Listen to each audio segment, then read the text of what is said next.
Welcome to Discovery Tour by Assassin's Creed, Ancient Egypt.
Welcome to Alexandria, planning of the city.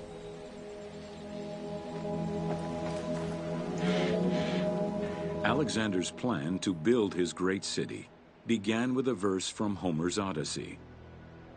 There is, in front of Egypt, in the sea with many swells, an island called Pharos. Guided by these clues, Alexander the Great founded his future city.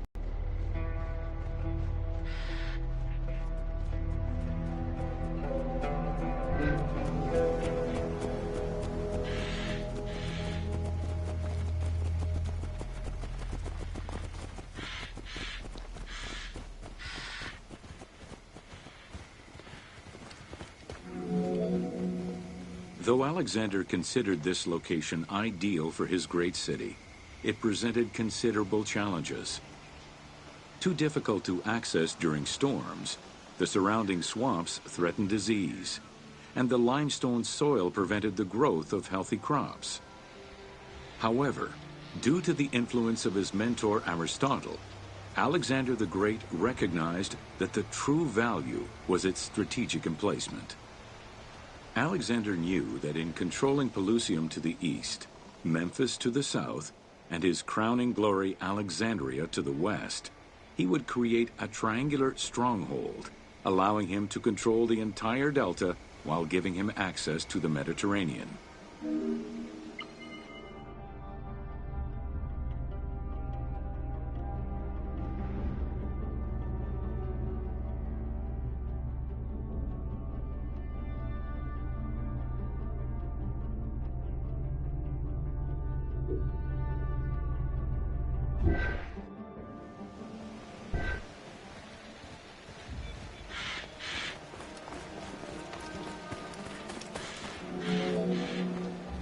The Great Walls of Alexandria had a humble beginning.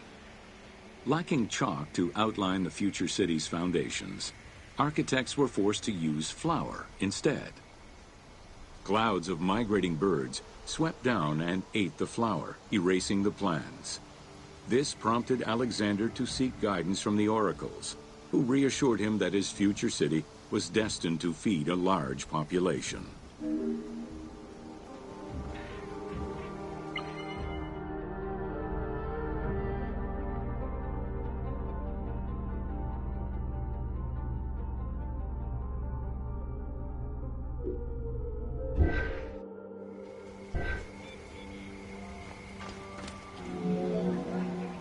Excavations led by Mahmud Bey el-Falaki in the 19th century revealed that the wall enclosure measured approximately 5.2 kilometers in length and 2.2 kilometers in width. It was roughly 9 meters in height.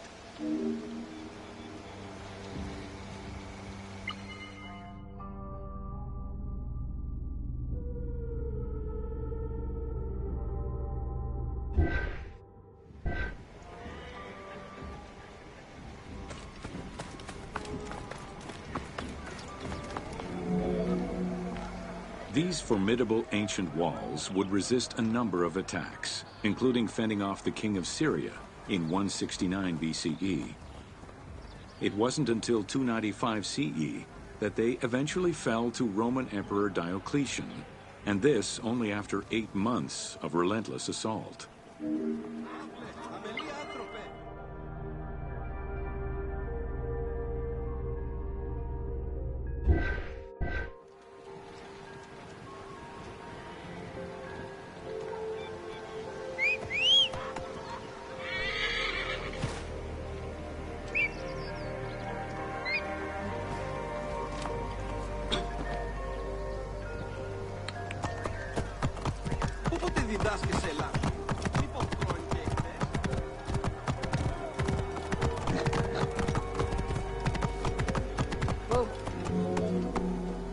Alexandria's principal architect, Dinocrates, chose a Hippodamian grid plan. The grid maximized functionality, with wide, straight roads and canals running beneath them. Alexander recognized the military value of the city's design. The wide, parallel streets gave him optimal surveillance of the city, while allowing the unobstructed flow of troops.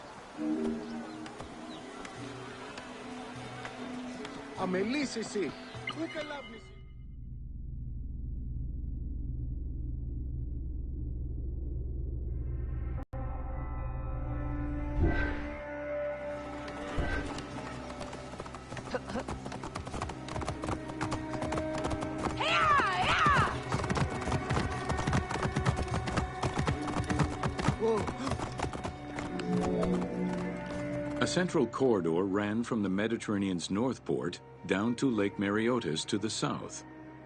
This thoroughfare acted as an unobstructed link for commercial trade and travel between the two ports. Many of the streets were bordered with grand buildings and parks, including Canopic Street, with its impressive gate bordering the eastern end.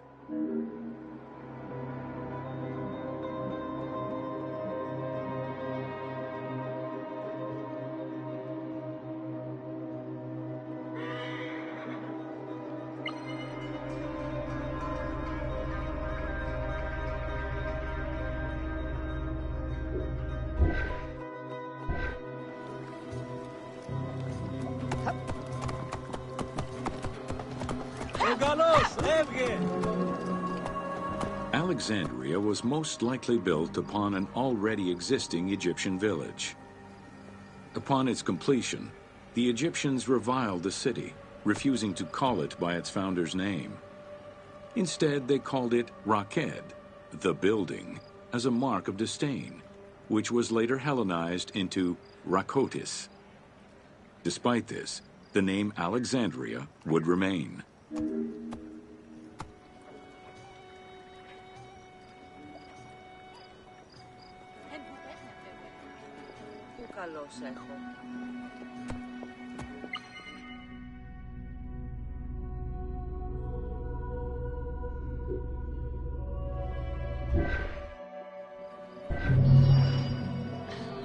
It's here.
Welcome to Education in Alexandria.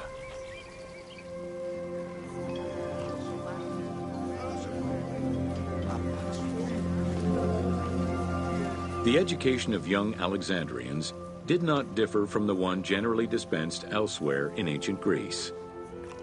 At the age of 7, the child was taken in charge by a tutor, who then became responsible for instilling an elementary education as well as good moral principles.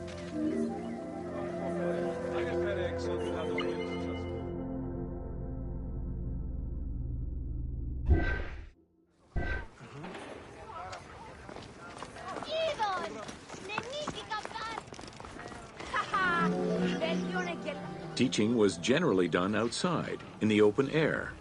In the gymnasium, students were taught not only sports, but also topics such as rhetoric, philosophy, music, and poetry, all things deemed essential to one's education at the time.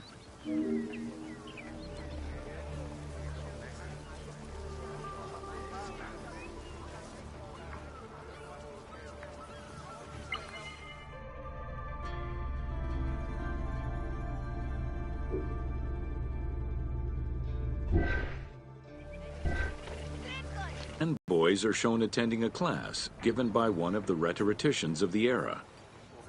The team made the choice to show both genders attending class within the context of the game world. Even though it is historically inaccurate, the team felt it was not necessary to prioritize historical sexism over inclusive gameplay.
Welcome to the Panean. The Panean was a temple built in honor of the god Pan, divinity of nature. This Greek god, often represented as a half-man, half-goat, with a beard, horns, and goat's hooves, was considered the protector of shepherds and herds.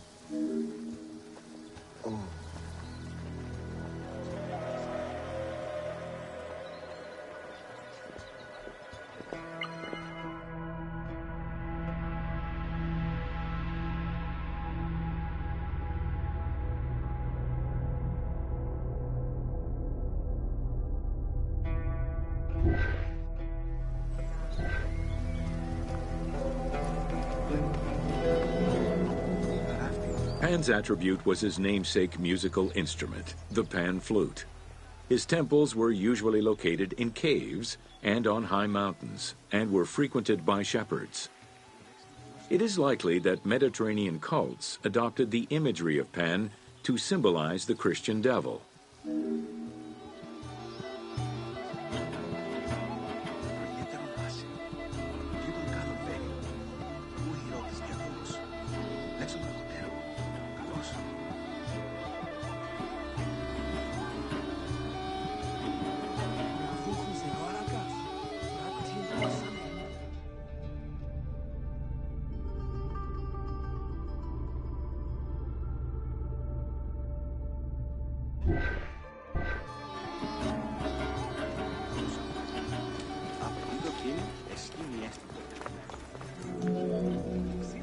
To give proper honor to the god, Alexandrians built an artificial hill upon which they housed his temple to compensate for the flat relief of the city.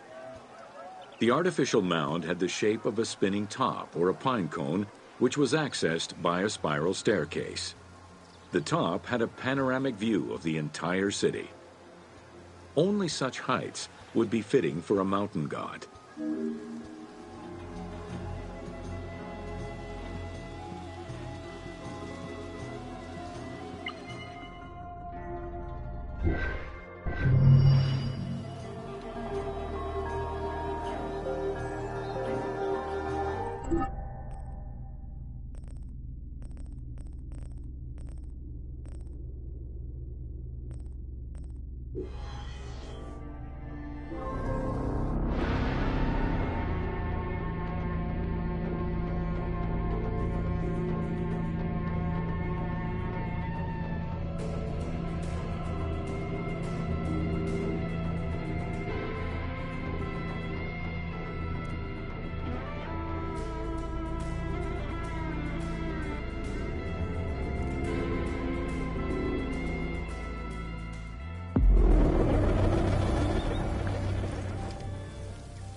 Welcome to the Hippodrome of Alexandria.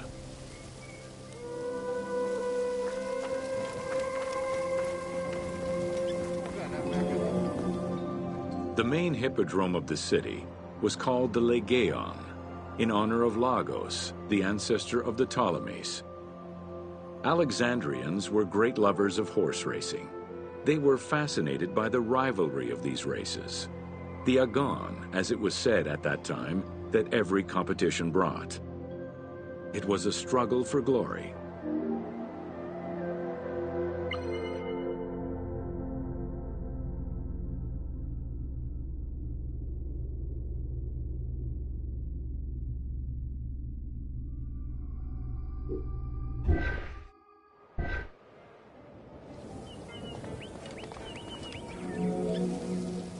The most important chariot race was the Tethrypon. Using 4 horses with the quickest harness to the front right, the charioteer would race for 12 laps, with sharp turns at either end of the hippodrome. The victors were crowned with garlands of olive and received prize money, but the most sought-after reward was to be acclaimed by the works of poets, such as Callimachus and Pindar.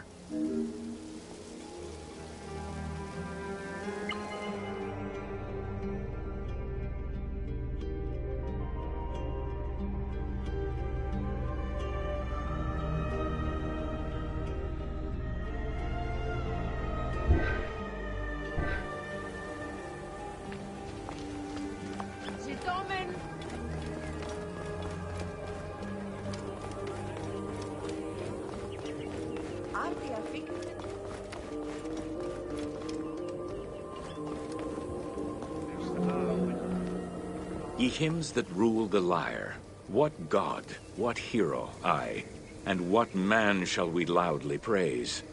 Verily Zeus is the lord of Pisa, and Heracles established the Olympic festival, while Theron must be proclaimed by reason of his victorious chariot with its 4 horses, Theron, who is just in his regard for guests, and who is the bulwark of Acragas, the choicest flower of an auspicious line of sires, whose city towers on high, bringing wealth and glory to crown their native merits.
Welcome to the Greek Pharaohs.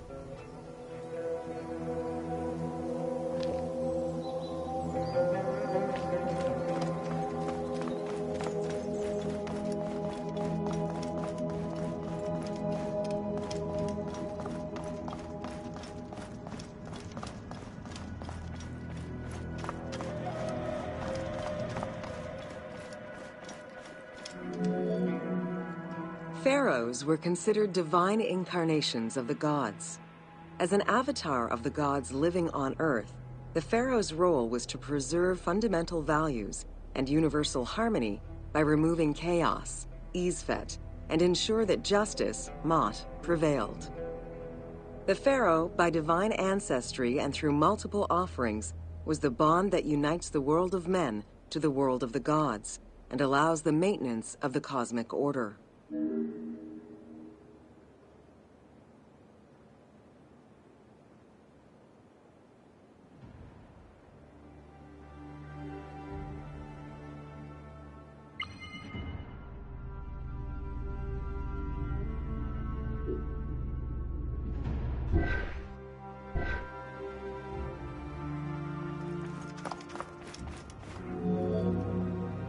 The Ptolemaic dynasty reigned over Egypt from 305 BCE to 30 BCE.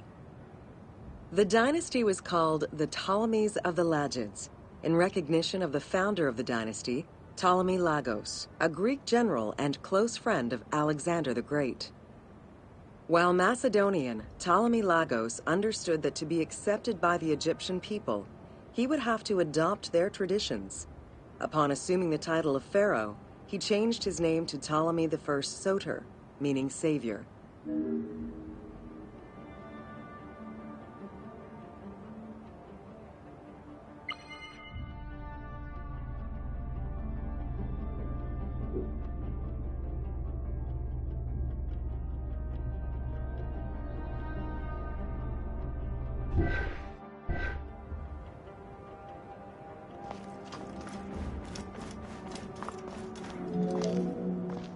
Born in 356 BCE, Alexander the Great went through a hasty education in the affairs of the kingdom before integrating into the Macedonian army, where he quickly rose through the ranks. After his father's assassination in 336 BCE, which some believed was orchestrated by Alexander himself, he became king of Macedonia. Ruler of a unified kingdom and leader of a large army, Alexander set his sights on conquest.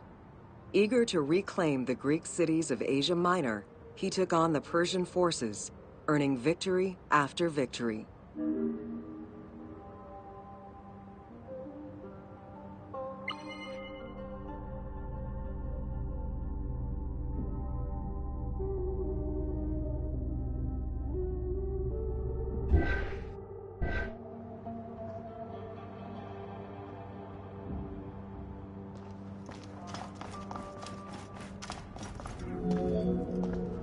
Ever victorious, Alexander the Great marched on, laying siege to city after city until he reached Egypt, where the Persians were defeated yet again.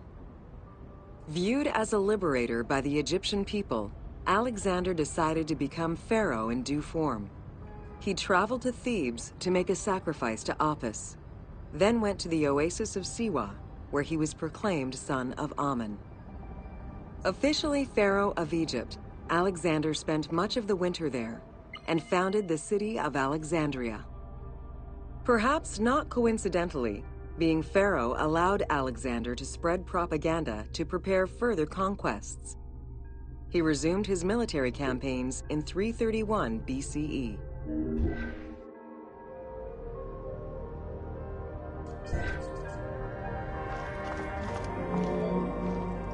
On his deathbed in 323 BCE, Alexander the Great gifted the satrapy of Egypt to Ptolemy Lagos.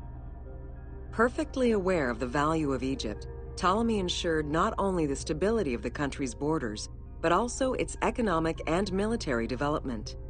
At the same time, he worked with the Egyptian elite to maintain the internal order of the country. By 305 BCE, Ptolemy, well respected both in Egypt and in the Mediterranean, was at the head of the largest fleet of the Hellenistic world. Ptolemy officially took the title of Pharaoh of Egypt in January 304 BCE, on the anniversary of Alexander the Great's death.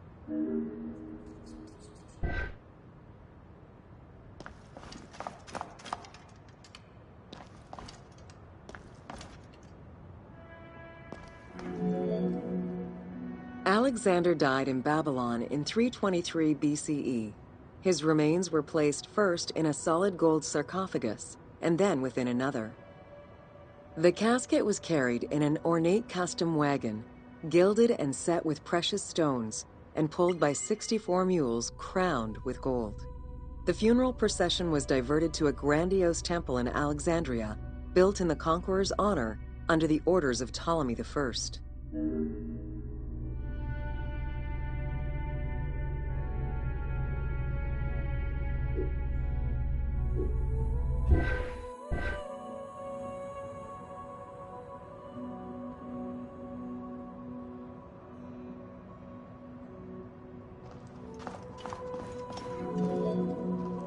Julius Caesar visited Alexander's tomb at the capture of Alexandria, and the Roman Emperor Augustus reportedly placed flowers there. However, though many powerful leaders claim to have visited it, the tomb's location has gone missing from history. Some accounts do state that the golden coffin was replaced by a glass sarcophagus, probably by Ptolemy X. It is also implied that Cleopatra may have plundered the tomb in a time of financial crisis.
Welcome to Cleopatra, Queen of Egypt.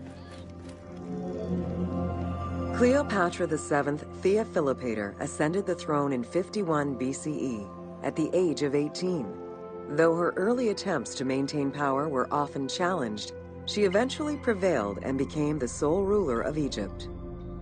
According to Plutarch, she was the only Ptolemaic pharaoh to speak the Egyptian language. Her intelligence, coupled with a good education and a great political mind, allowed her to make the alliances necessary to maintain the independence of Egypt while Rome was becoming a Mediterranean empire.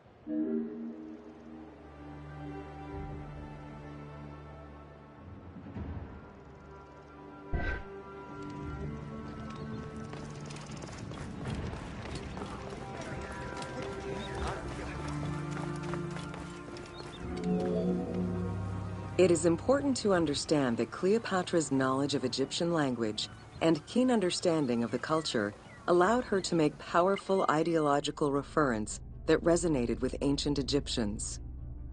By associating herself with the goddess Isis, the divine mother, great of magic, and repository of divine essence, Cleopatra firmly established herself as the protector of the two lands and legitimized her place on the throne.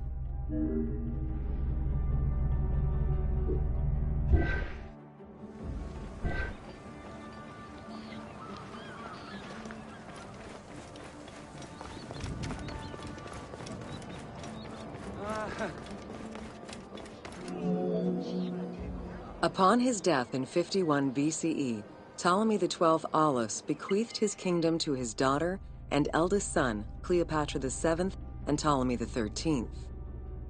As was custom, the siblings were married. The new pharaoh was 10 years old, his sister wife 17. The early years of their reign were not easy.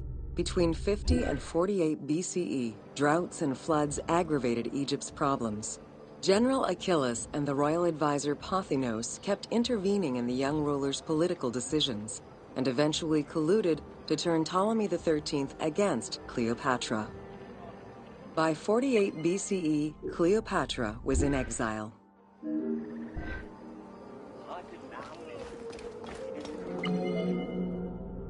During Cleopatra's exile, the Roman Empire was not without its own internal conflict. Caesar and Pompey were at war with one another, and after his defeat in 48 BCE, Pompey fled to Alexandria in the hope of finding refuge. This turned out to be an unwise decision.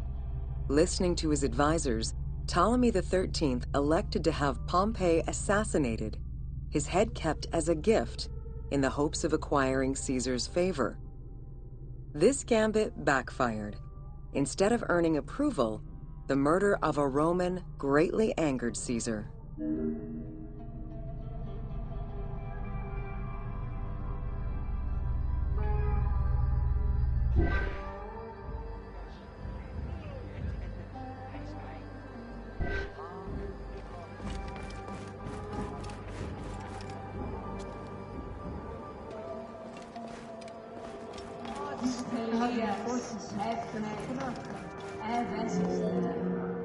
Cleopatra, aware of Caesar's anger against Ptolemy for the murder of Pompey, decided to take advantage of the situation.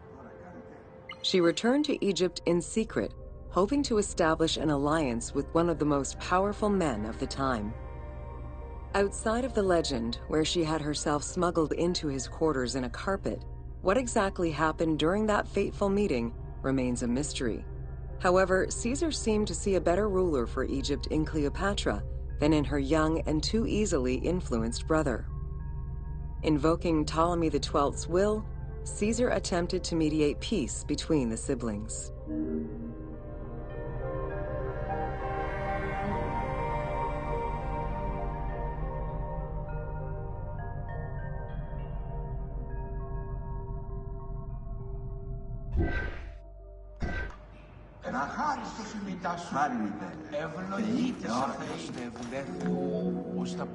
Ptolemy XIII was enraged by the turn of events, and his advisors were none too happy to see Cleopatra return. Urged on by General Achilles and Pothinos, the young pharaoh plotted against Caesar and Cleopatra, resulting in the siege of Alexandria in 47 BCE. It was in March 47 BCE that Caesar defeated Ptolemy XIII's forces. The young pharaoh drowned in the Nile after having fled the battlefield. With her opponents dead or powerless, Cleopatra married her other much younger brother, Ptolemy XIV, and finally claimed the throne of Egypt for good. The end of the Alexandrian War also cemented the romantic and political alliance between Cleopatra and Caesar. Έχει επίστην, Οφείλη. Είδα τι ποιώ. Ο βίος σου θέλει βελτιωθεί. Άρνε! Ευλογείς. Ο κόσμος δεν το σταθεί. In June of 47 BCE, Cleopatra gave birth to a son, whom she called Caesarion. Caesar did not accept the boy as his heir, choosing instead his nephew Octavian. Nonetheless, on his return to Rome, Caesar invited the queen and her brother husband to stay in the city. Her presence still drew much disapproval from the Senate. Always a strategist, Caesar left 4 legions in Egypt, and a man he trusted to direct Egyptian affairs, giving him control of the wheat supplies essential to Rome. Cleopatra and her entourage remained in Rome until March 44 BCE, when Caesar was murdered.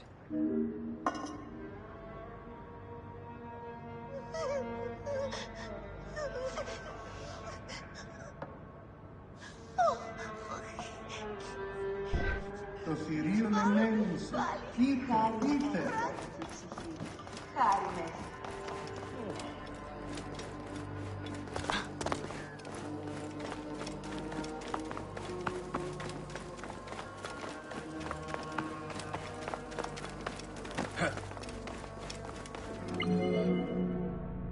Caesar's most faithful ally, Mark Antony, often visited the Queen of Egypt during his stay in Rome.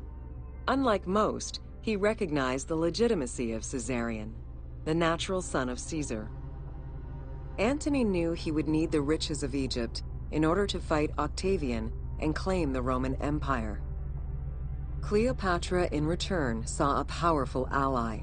In the winter of 41 BCE, she arranged a sumptuous tour of Egypt by boat to show Antony the wealth of her country and the power she held as its ruler. A romantic and political relationship followed. The Roman Senate was once again most displeased. To calm spirits in Rome, Antony married Octavia, sister of Octavian.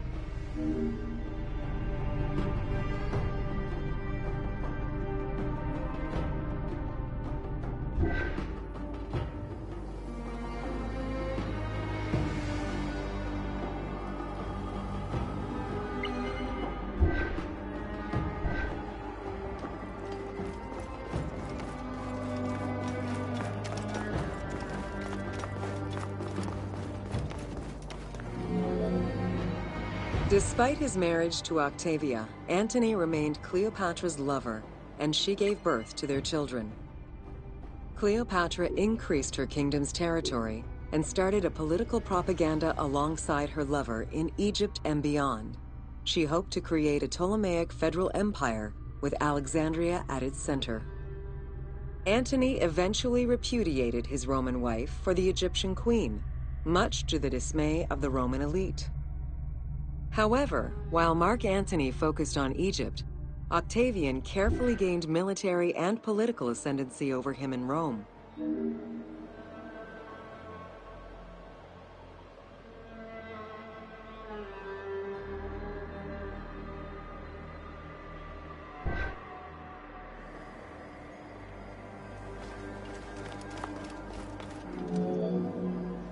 Octavian managed his own propaganda campaign and succeeded.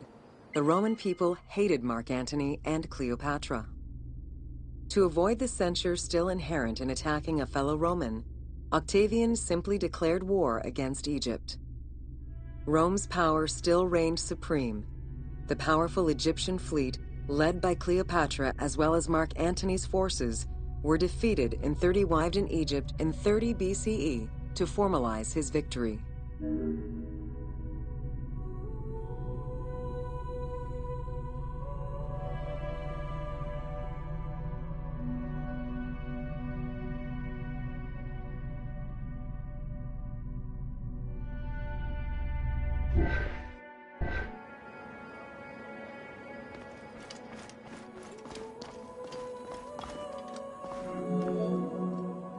The following events remain difficult to confirm due to the many versions and legends around them.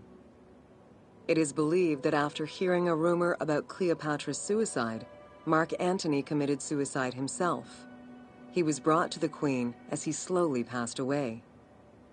Knowing that Octavian would have her chained and paraded through Rome in defeat, Cleopatra planned her own suicide. She most likely killed herself with arsenic, though admittedly, the version where she uses an asp to deliver a fatal bite may be considered more dramatic. What happened to the body of Cleopatra is still a mystery.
Take your time. I'll wait. It's not like ancient Egypt is going anywhere.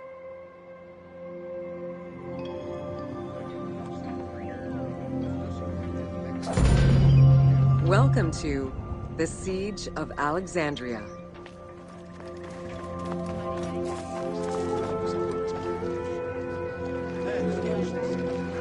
Among the collection of writings attributed to Julius Caesar are his descriptions of the Siege of Alexandria, the Gallic Wars, and the commentaries on the Civil War. These archives contain information on different campaigns, the Wars of Alexandria, Africa, and Spain. Each of them recounts Caesar's military activity from 58 BCE to 45 BCE. Though Caesar's documents remain a main source of information, it's important to note that the perspective is limited. It is necessary for other historical documents to be taken into consideration to provide a better understanding of events.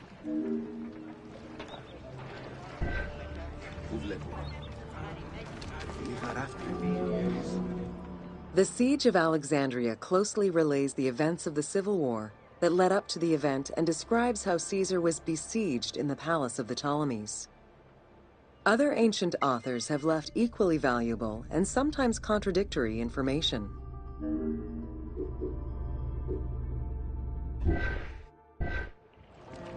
Sì! Χαίρε, τι πράττεις? In the events leading up to the Siege of Alexandria, Cleopatra VII and her brother were fighting over control of Egypt.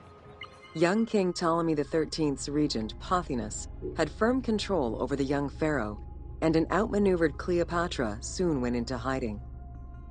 This set the stage for Pompey's arrival in Alexandria. Having lost his battle against Caesar in 48 BCE, the Roman general turned to his allies, the Egyptians, for safe harbor. But on the advice of Pothinus, Ptolemy XIII had Pompey assassinated in the hopes of earning Caesar's favor. This would turn out to be a most unfortunate decision.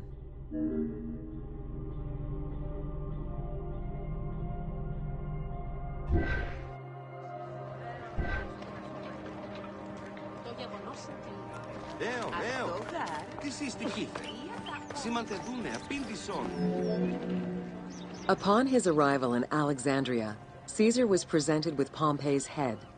The sight of a Roman murdered by Egyptians did not sit well with him. Caesar made his displeasure clear, ordering the return of Cleopatra, and for the siblings to resolve their differences and resume their co-rule of Egypt, as per the will of their father. Neither Pothinus nor Ptolemy XIII wished to accede to this demand. While doing his best to aggravate Caesar, Pothinus secretly plotted against the Roman ruler and sent word for Egyptian general Achilles to bring his 20,000 men to fight on his behalf. While Pothinus plotted against Caesar, Cleopatra made a bold move.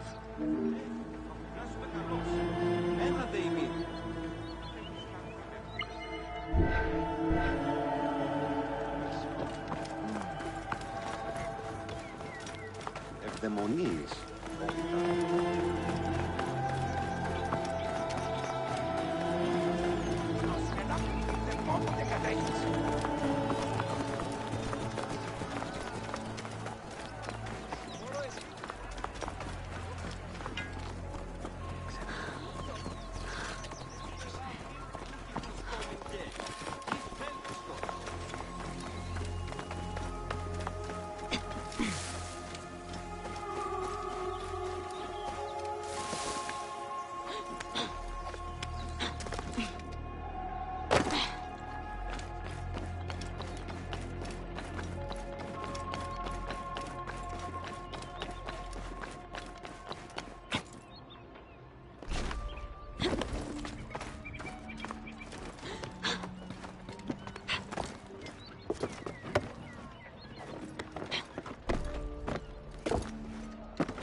There are various descriptions of the encounter between Caesar and Cleopatra. One report states that she snuck into the palace alone at night. Another account claims she was accompanied by an ally and was brought inside the palace wrapped in a carpet bag. Though exactly what happened at this fateful meeting is up for debate, what is known is that Cleopatra met with Caesar and earned his approval. Pothinus and Ptolemy XIII were most vexed with this turn of events.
With Cleopatra finally present, Caesar chose to act as mediator between the siblings in the hopes of a peaceful resolution.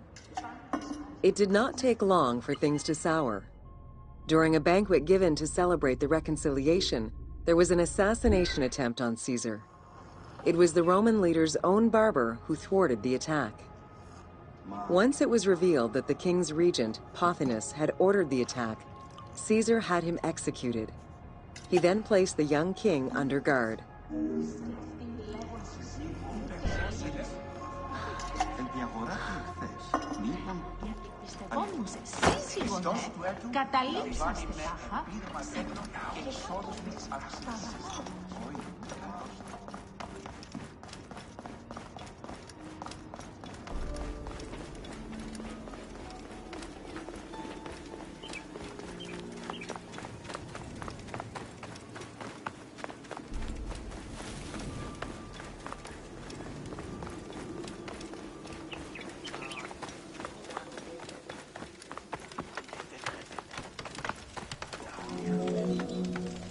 Caught within the palace with roughly 4,000 troops, and with the knowledge that the arrival of enemy forces was imminent, Caesar sent for help from Syria, Rhodes, and Cilicia.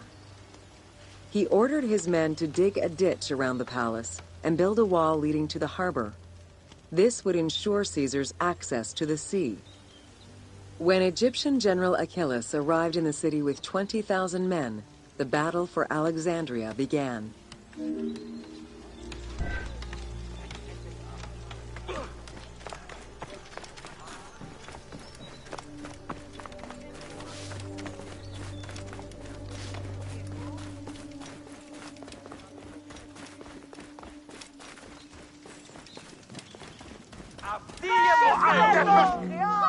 With so few men at his disposal, Caesar could not risk a battle just yet. He sent ambassadors to Achilles in the name of Ptolemy to propose a truce. Knowing that the orders did not come from the young king, and angered by the pharaoh's imprisonment, Achilles had the messengers assassinated. With Caesar confined within the palace, Achilles positioned his troops around the city. Skirmishes broke out throughout the streets of Alexandria. Outnumbered, Caesar's men were able to hold the enemy back. This prompted Achilles' next move: capture the Roman fleet stationed in the harbor.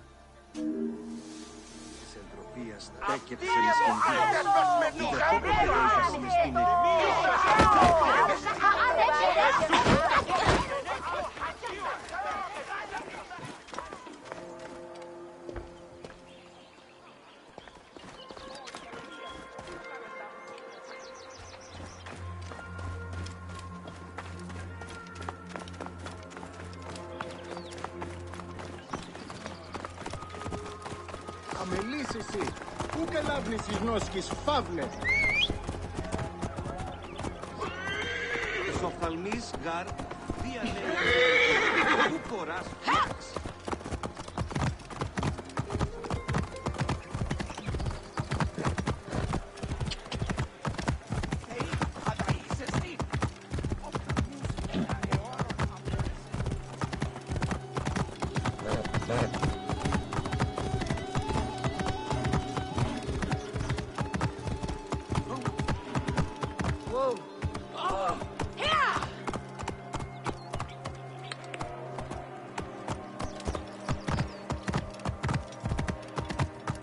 Whoa!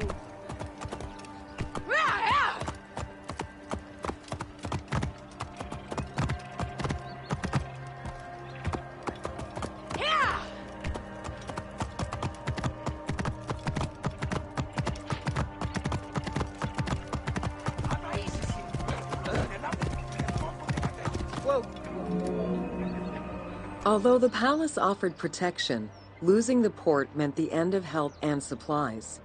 Caesar knew he had to protect the fleet. While he and his troops succeeded in regaining control of the port, he knew it would be impossible to sustain. Caesar ordered the burning of the ships. With passage back to the palace closed off, he headed for the lighthouse of Alexandria.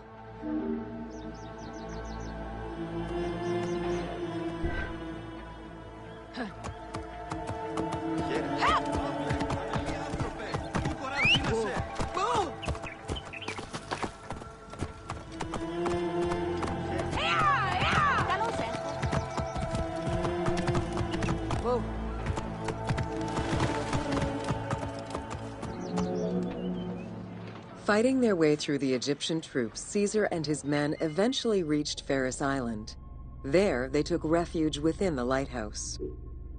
With easy access to the open sea, Caesar was able to send messages to his allies requesting reinforcements and more supplies. The island fort also allowed him to control access to the harbor by relying on the chains used by the Egyptians to control ship traffic to and from Alexandria's docks.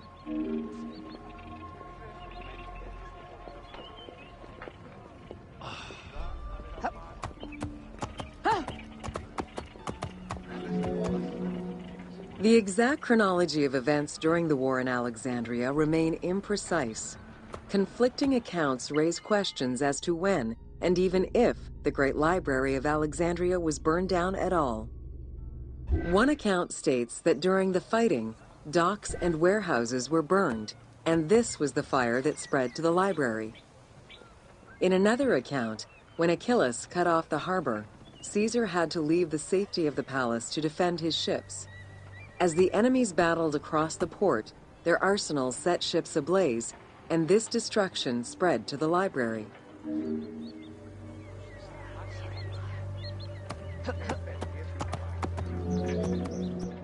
In either case, the Great Library was not completely destroyed.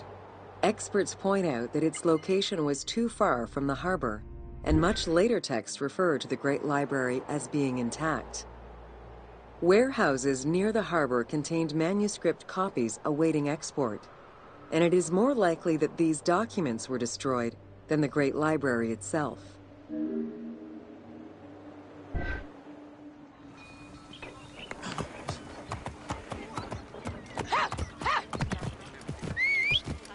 Whoa!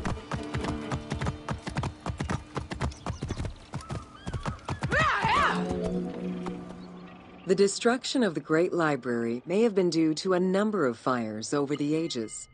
Its end was probably closer to the 4th century CE, when the Christian Emperor Theodosius I ordered the closure of all pagan temples. While some documents survived after being moved away, it remains unclear just what knowledge may have been lost.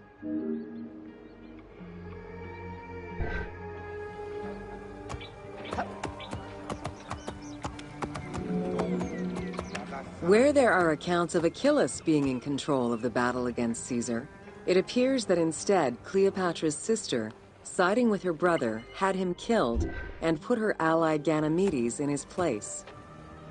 Ganymedes proved a valuable tactician for the Egyptian side. It was his idea to cut Caesar's access to the harbor, thus trapping Caesar at the palace.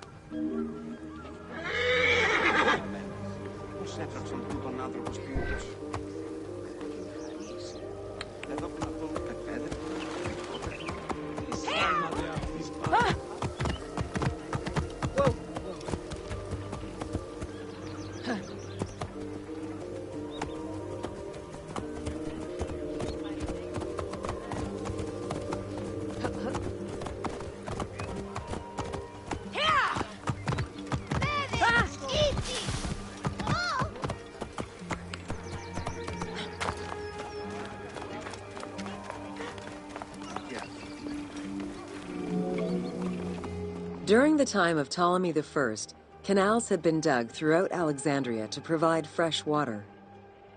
Ganymedes had his men take control of these canals. After isolating their own water supply, he had his men pour salt water into the canals and cisterns that led to Caesar's camp.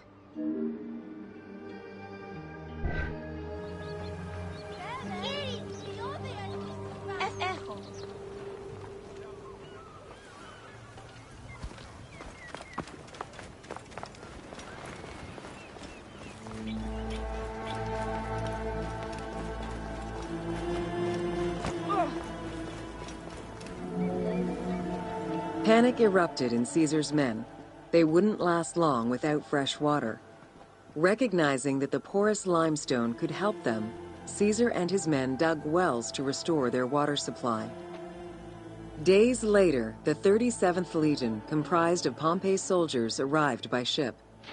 Unable to come ashore due to the winds, Caesar risked going out to meet them on the peninsula, Cape Chersonese. When the enemy learned Caesar's location, they rushed to intercept. Despite an obvious advantage for the Alexandrians, Caesar, with a Rhodian ship full of skillful sailors, emerged victorious.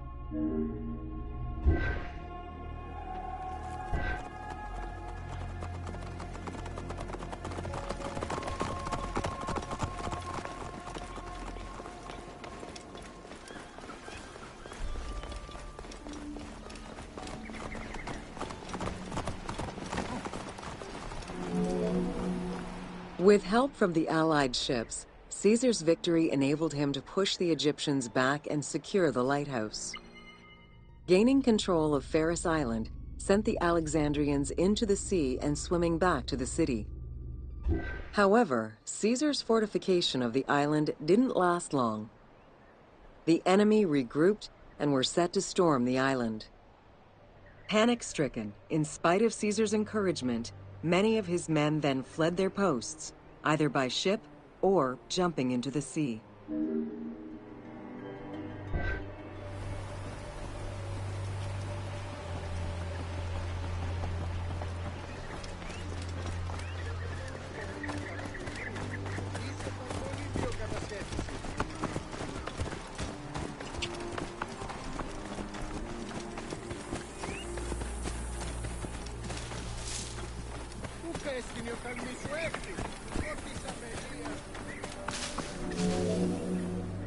Caesar attempted to retreat, but Port Eunostos' harbor was overrun with enemy ships, preventing escape. Reportedly, Caesar gathered his papers and leapt overboard in an attempt to swim to an Allied ship farther out.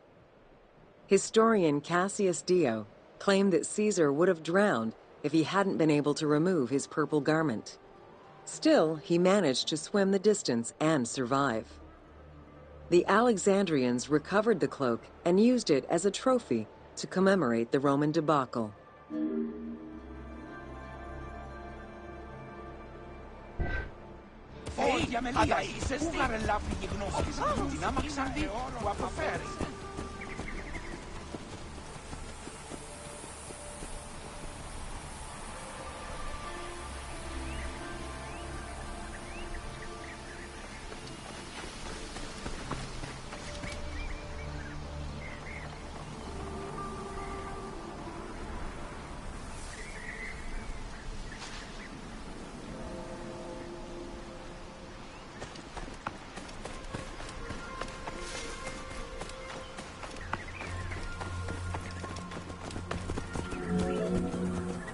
Unhappy with Ganymedes and wanting their king restored, the Alexandrians approached Caesar with a compromise. Caesar agreed to release Ptolemy XIII after entreating him to spare the kingdom and remain loyal to Rome. Once freed, however, the king defied the agreement and continued the war.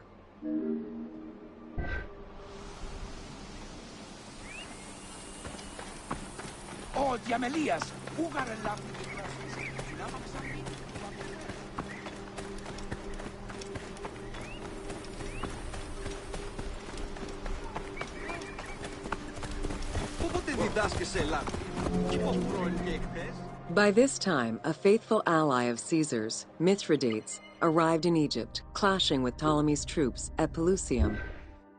Outnumbering the enemy, Mithridates secured the region between Pelusium and Alexandria. Ptolemy, warned of Caesar's ally marching on Alexandria, sent his troops to prevent passage over the river.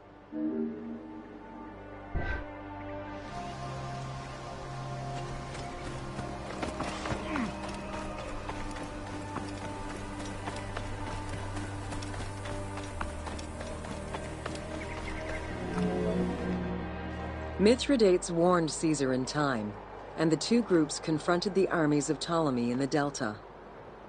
In the Battle of the Nile, the Romans gained the upper hand, sending the Egyptians fleeing. In the tumult and panic, King Ptolemy XIII drowned in the Nile.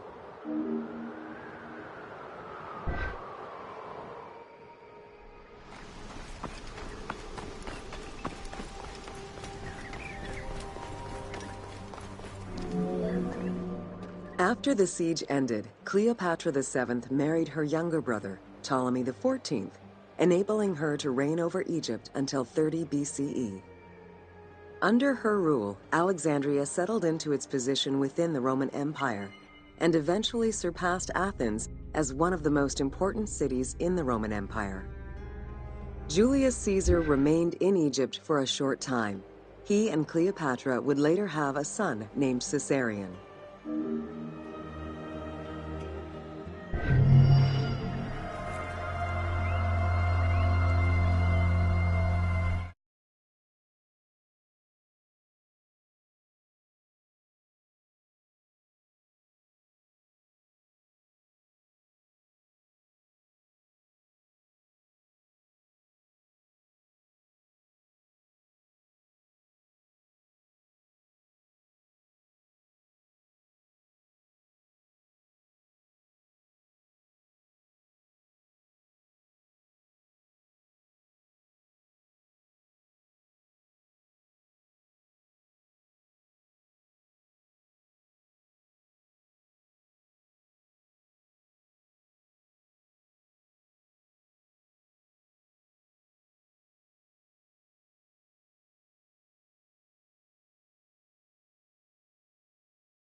Welcome to Introduction to Alexandria.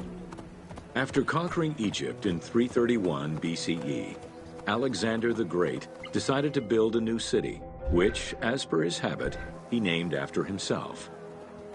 After his death, Alexandria quickly became the capital. The city was built between the Mediterranean Sea and Lake Mareotis, which resulted in Alexandria becoming a crucial cultural hub and trading center.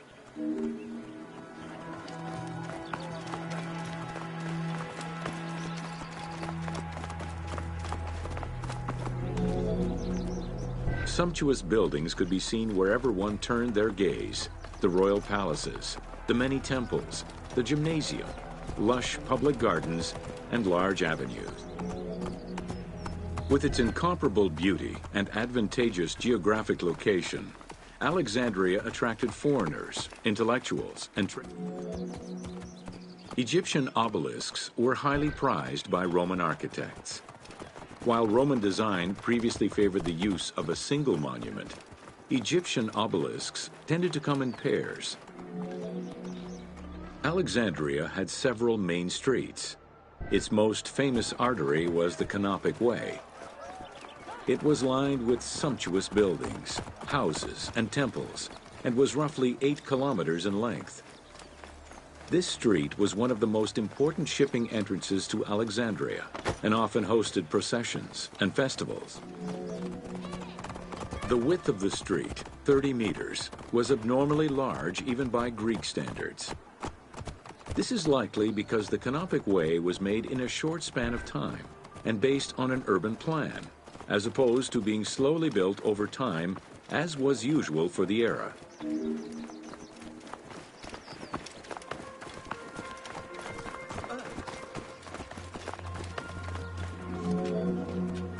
The Canopic Way originated in the western cemeteries, skirted the gymnasium, and then exited the city to head east through massive doorways towards Canopus. This structure was known as the Canopic Door.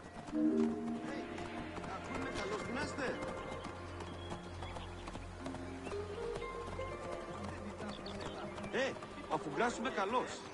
Έντα δε ημί. Ωρό καλός. Είναι Ακούει με καλώς, δυνάστες.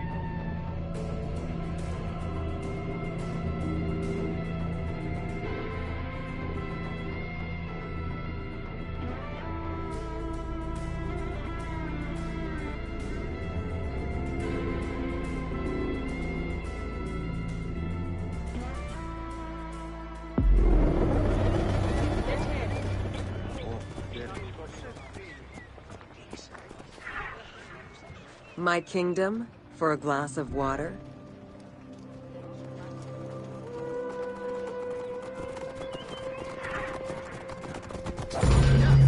Welcome to Alexandria, a commercial hub.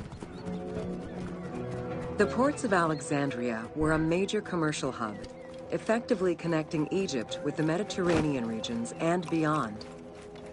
A tremendous food and other artisan work streamed out of Egypt.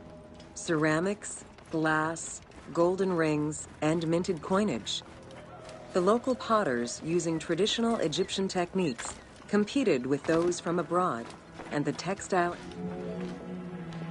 The wood imported to Port Mareotis through Alexandria's seaward ports was used in the nearby shipyards, where most of Egypt's ships were built. Employing tens of thousands of shipbuilders, the shipyards contributed to establishing the Egyptian fleet as one of the mightiest of the era. The southern port of Lake Mareotis was the biggest in Alexandria. Save for a branch angling westward, the lake's size in the Ptolemaic era was roughly 40 to 50 kilometers from north to south. Its waters were maintained by a steady runoff from the Nile. In addition to the lake,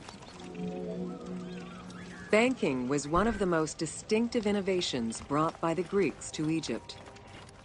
The centerpiece of Alexandria's wealth was the royal systematization of taxes.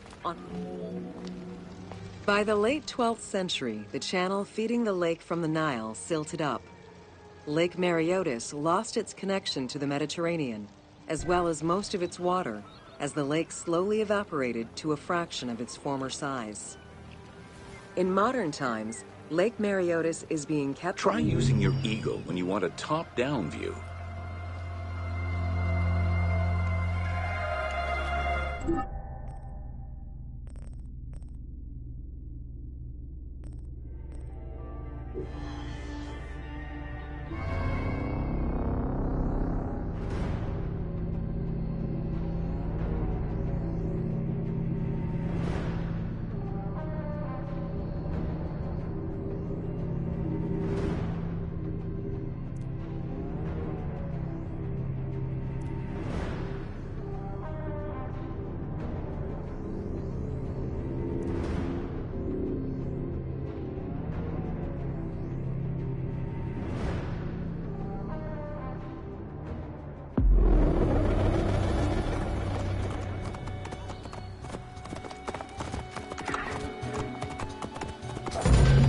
Welcome to Alexandria, city of celebration. Like most Greek cities, Alexandria offered multiple forms of entertainment. Most were related to cults, religious practices, and the festivities surrounding those practices. Among those festivities, the most important games and competitions were organized whenever possible in locations such as the stadium, the hippodrome, and the gym. Like all good Greek cities, Alexandria had a theater. The architecture of this structure is Roman in style. This is because the team duplicated a theater from Cyrene. Roman theaters were... At the theater, one could witness the plays of contemporary comic and tragic authors. The play you are witnessing below is Menander's Dyskolos, more commonly known as the Grouch, a late and popular entry in the Greek comedies.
Welcome to the Great Library of Alexandria.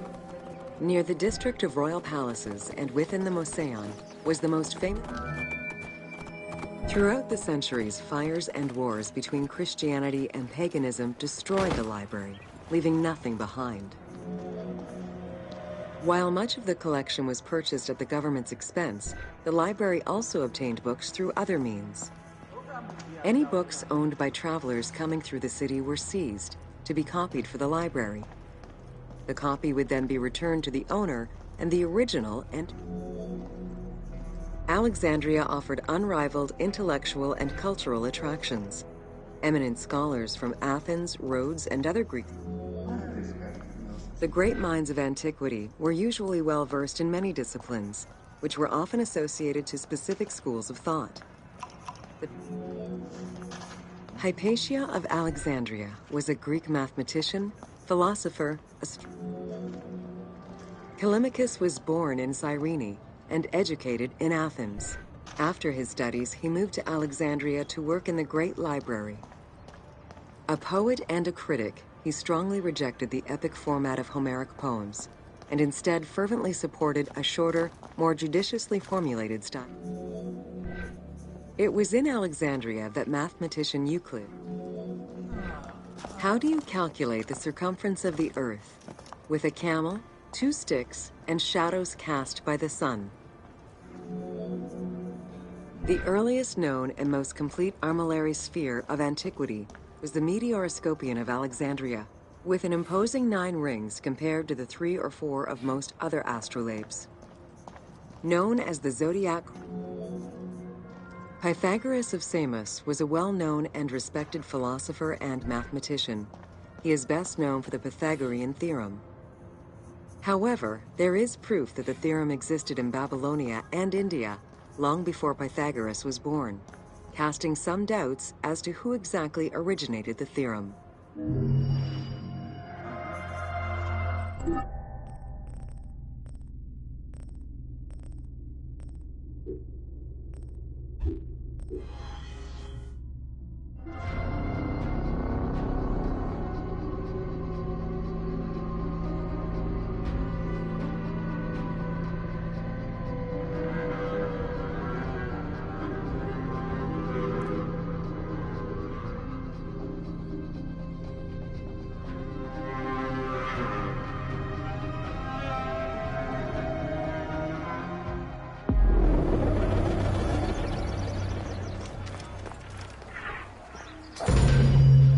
Welcome to the Moseon of Alexandria.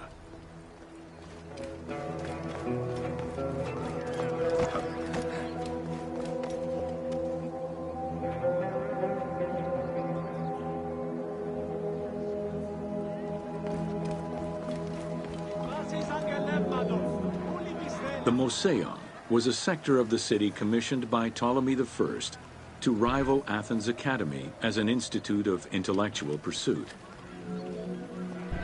The Moseon was designed so that its buildings and grounds would accommodate. Herophilus was a physician who lived most of his life in Alexandria. He was able to perform the dissection of human cadavers on a large scale. In order to be free to pursue their research, scholars were fed and housed at the Mouseion at the government's expense. This freedom provided Alexandria's scholars a meeting space for intellectual pursuits and a haven for spiritual peace. Though nothing remains of the original Mouseion, it lives on as the legacy of our modern museums.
Welcome to the Serapeum of Alexandria.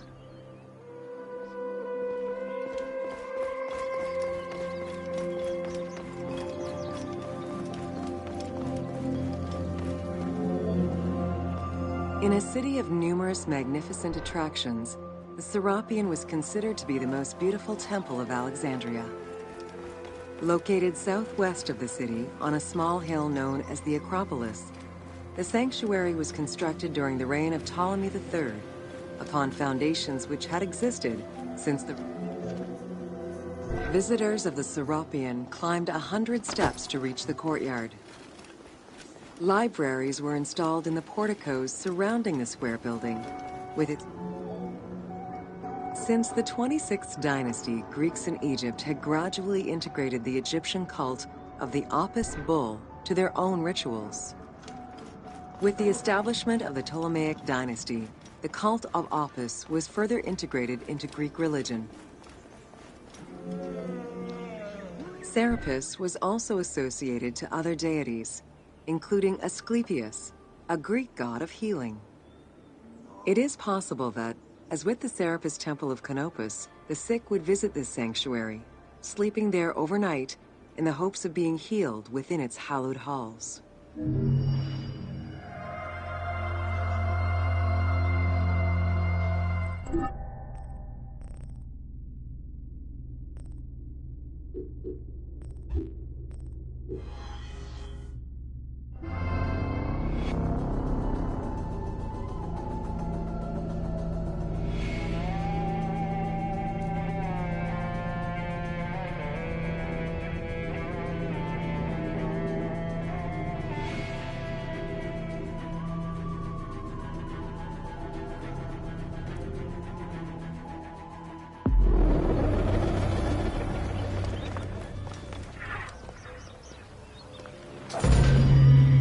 Welcome to the Islands of Pharis. The Heptastadion was a bridge-like causeway connecting the island of Pharis to mainland Alexandria. Since its construction would separate the Grand Port to the east and the port of Eunostos to the west, it was designed with channels at each end. Along with creating separate harbors for the commercial and military shipping, the causeway served as a main aqueduct for the island's inhabitants. Its presence also helped protect the island and its ports from rough wind and sea currents. At the end of antiquity, the Heptastadion disappeared under layers of silt and soil, which formed an important sedimentary deposit.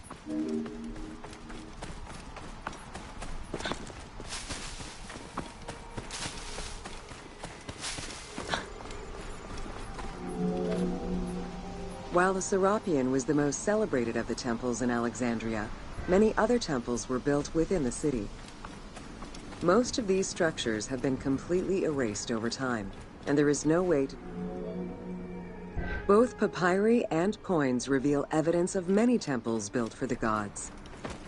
Poseidon, the god of the sea, likely had an edifice in his honor west of this island, as well as on the mainland.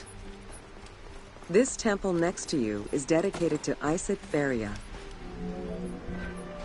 considered a source of great pride for the inhabitants of the city. Built on the island of Pharis, the stone structure was 3 tiers set on top of one another in a... Essential to safe navigation through the rifts and shallow waters, the Pharis was a function... For several centuries, the Pharis was one of the highest monuments ever built by man. It measured roughly 110 meters in height, compared to the Pyramid of Giza, which was around 140 meters tall. Gradually, the structure was eroded by earthquakes, and then completely destroyed in 1480 CE, when a fort was... Don't forget, you can still use photo mode at any time.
Welcome to Roman military equipment.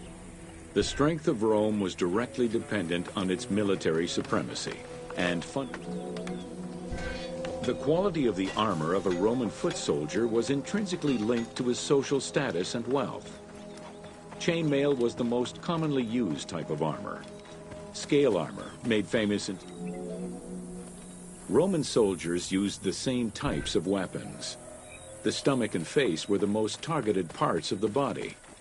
As such, a legionary was equipped with 2 close combat weapons, a dagger and a short sword, known as a...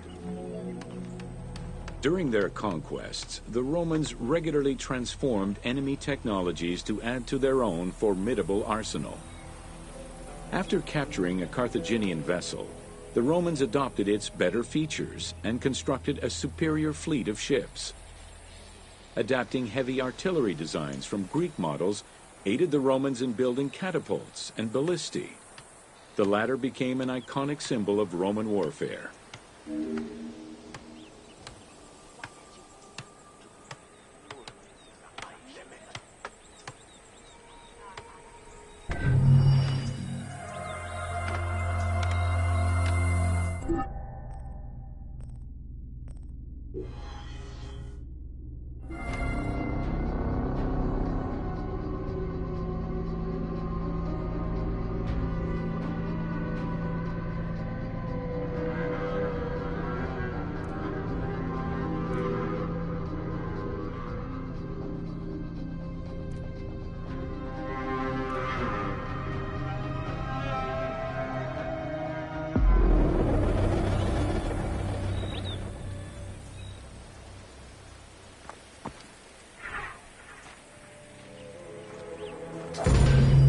Welcome to Roman forts. The size of a Roman military camp, known as a castrum, varied significantly depending on how many soldiers. Rectangular in shape, the forts were heavily fortified by ramparts and a ditch system. The walls were reinforced. Access doors on all four sides were each flanked by guard towers. The commanding officer was positioned in the middle of the camp, giving him a clear view. Along with sleeping barracks for the soldiers, the fort also had a granary that was expected to hold rations for a year or longer. To ensure the health of the soldiers, every camp was equipped with medical staff and a hospital. A clean water supply with conduits for a bathhouse and latrines was included in the construction of every fort.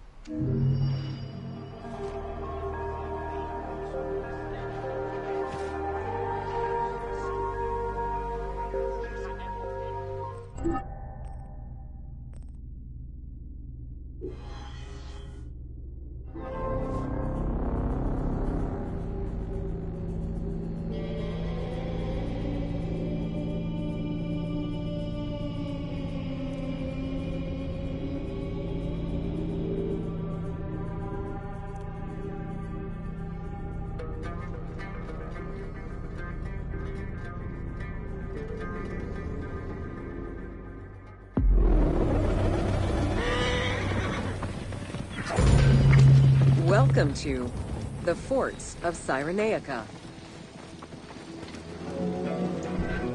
Cyrenaica was a Libyan region under Roman control, gifted to Rome by one of Cleopatra. Stone was the most commonly used material to build forts in Egypt and Cyrenaica. Though no real proof of a fortress similar to the one before you has been uncovered in that region, the team chose to add it as a worthy and awe-inspiring endpoint.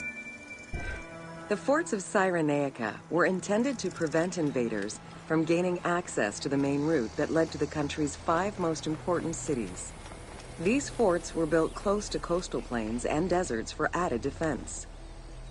3 of these cities were recreated by the team: Balagrae, Apollonia. Other than reference to an attack around 404 CE and a military reorganization by Emperor Justinian during the 6th century CE, we still know little of the Roman military presence in Cyrenaica.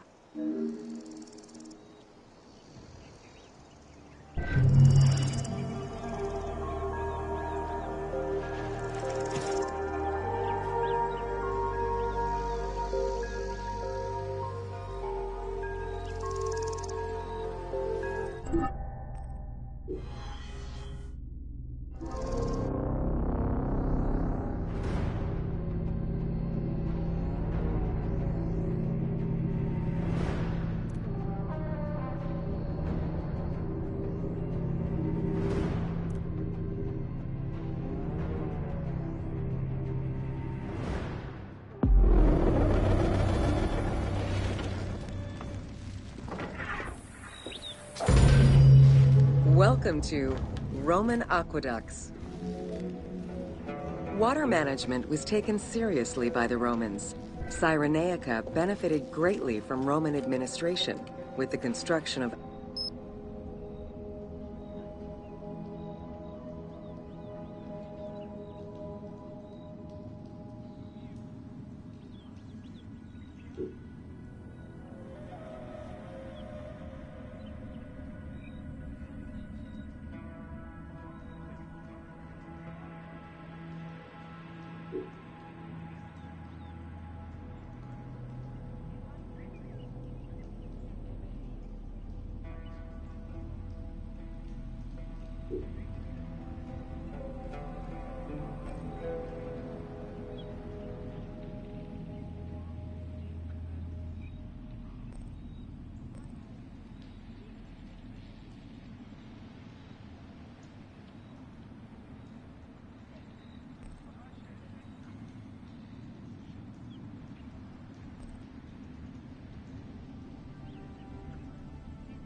aqueducts and canals. The source of water varied depending on the location. Many aqueducts were built at the foot of the mountains, offering greater flow from the melting snow.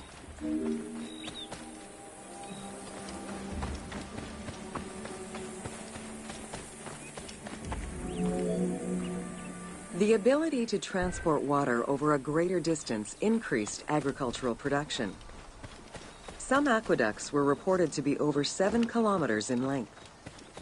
Where the Greeks of Libya originally focused mainly on olive trees and figs, which required less water, the advent of Roman aqueducts allowed for a far greater crop diversity. Every farm's water use was careful. The engineering methods used to create aqueducts were constantly reviewed, with a clear focus on exploiting the local environment. Materials, water usage, cleaning regulations, and a deep understanding of how to exploit gravity itself were all important concerns. Several fortresses were built to protect the aqueducts, basins, and cisterns.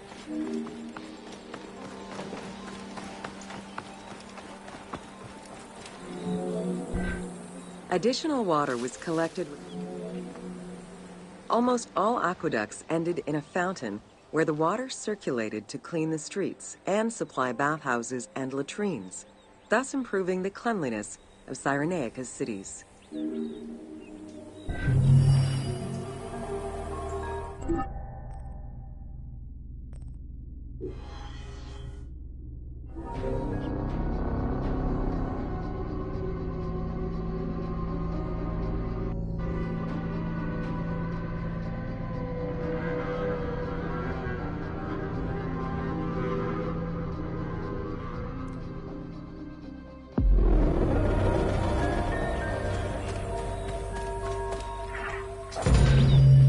Welcome to Crucifixion. In terms of the severity of Roman justice, crucifixion was at the top of the list of corporal punishment, followed by death by fire and decapitation. The upper class considered crucifixion easily accessible. Crucifixions were popular entertainment among the citizenry. Unlike throwing victims to wild animals, which required an arena, crucifixions did not require any particular setting.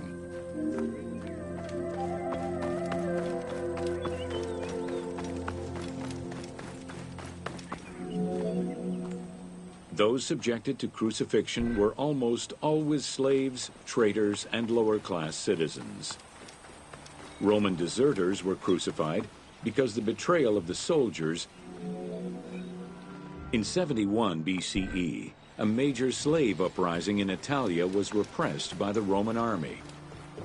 This resulted in the crucifixion of 6,000 men, including their leader, a slave and former gladiator known as Spartacus. Don't forget, you can still use photo mode at any time.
Welcome to Osiris, the first mummy.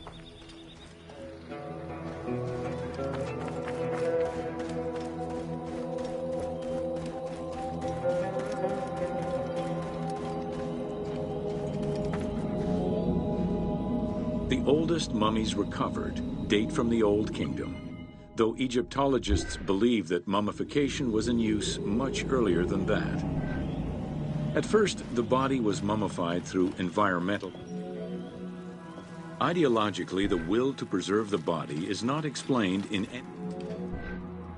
Osiris.